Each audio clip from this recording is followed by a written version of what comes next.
হুজুর দেখেন না, নেট দুনিয়া তো পুরাই ঠান্ডাময়।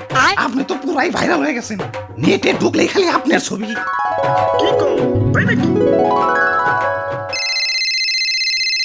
কিরে ফোন দিল কারা? হ্যালো, কে?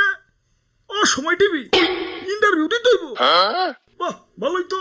আচ্ছা ঠিক আছে। আবার কারা? হ্যালো, কে? নিউজ 420 কি? আপনার চ্যানেলও ইন্টারভিউ দিতে হইব? আচ্ছা আচ্ছা ঠিক আছে। হ্যালো, না না না, ইন্টারভিউ দিতে পারব না, ব্যস্ত আছি। হাই হাই, ও নো, এই ফোনের উপরে ফোন আইতাছে। ধুর, ভাইরাল হয়েও যন্ত্রণায় আছি, ফোনের পর ফোন। এই বাঙালি নিউজ রিপোর্টার কি খাইয়া দেয় কোনো কাম নাই। কেউ ভাইরাল হইলি হয়, ওরে নিয়ে নিউজ বানাইতে বানাইতে জগা খিচুড়ি বানাই দেয়, মানুষে পাত দিয়েও সারা পারে না, ওইটাও নিউজ হয়ে যায়। বাবাই খালি নিউজ রিপোর্টাররা না, ইউটিউবাররাও।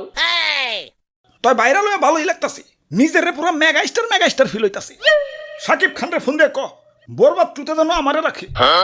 আরে হুজুর, খবর কিছু রাখেন, বরবাদ টুতে আপনারা রাখবো, নিশ্চয় রাখবো।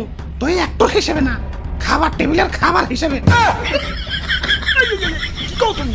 হ্যাঁ, দেশে ঠান্ডা ভাইরাল হওয়ার পর থেকে দেশের পাবলিকরাও আমাকে ধরে ধরে খাওয়া শুরু করছে। অনেকে তো ঠান্ডা ভেবে বেচারা ঘুষাবেও ছাড় দিতেছে না, ঘুষাও খাইতেছে।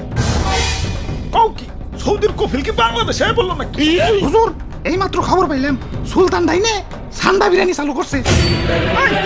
এতক্ষণে কাম হইছে, বংশ তো নির্বংশ হয়ে যাবে।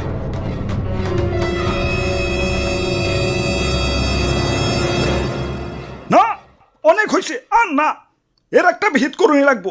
মন্ত্রী, আমার সৈন্যদের প্রস্তুত করো, যার যা আছে সব কিছু নিয়ে এয়ারপোর্টে হাজির হও, দেশ ছেড়ে পলাই তুইব।